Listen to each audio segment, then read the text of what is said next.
মই প্ৰথমে যোৰহাটবাসী ৰাইজক মই ধন্যবাদ জ্ঞাপন কৰিছোঁ। যোৰহাটবাসী ৰাইজৰ মৰমৰ আশীৰ্বাদ পোৱাৰ কাৰণে মই তৃতীয়বাৰ সাংসদ হ'বলৈ পাৰিলোঁ আৰু যাৰ ফলত আজি দলৰ এটা গধুৰ দায়িত্ব পুনৰবাৰ সক্ষম কৰিবলৈ এটা সুযোগ পাইছোঁ। আজিৰ তাৰিখত বৰ্তমান বিজেপি চৰকাৰৰ অনিয়মতাৰ বিৰুদ্ধে আমি মাত মাতিবলৈ বিচাৰিছোঁ।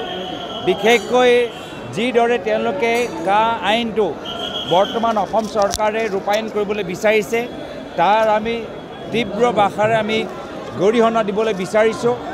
আজি অসমত কা আইনৰ কোনো ধৰণৰ প্ৰয়োজন নাই। আজি অসমত বিভিন্ন আৰু সমস্যা বেছি গুৰুত্বপূৰ্ণ।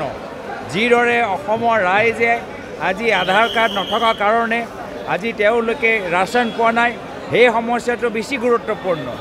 যি ধৰণে অসমৰ ৰাইজ আজি NRC ভিতৰত অন্তৰ্ভুক্ত নহয়, আজি NRC ভিতৰত সোমাব লাগে, সেইখিনি সমস্যা বেছি গুৰুত্বপূৰ্ণ। তো এই গোটেই কা আইন বৰ্তমানৰ মুখ্যমন্ত্ৰী হিমন্ত বিশ্ব শৰ্মা ডাঙৰীয়া অহংকাৰ আৰু প্ৰাক্তন মুখ্যমন্ত্ৰী সৰ্বানন্দ সোণোৱাল ডাঙৰীয়াৰ বিফলতাৰ কাৰণে এটা অসমৰ ৰাইজ আজি বিপদত আছে।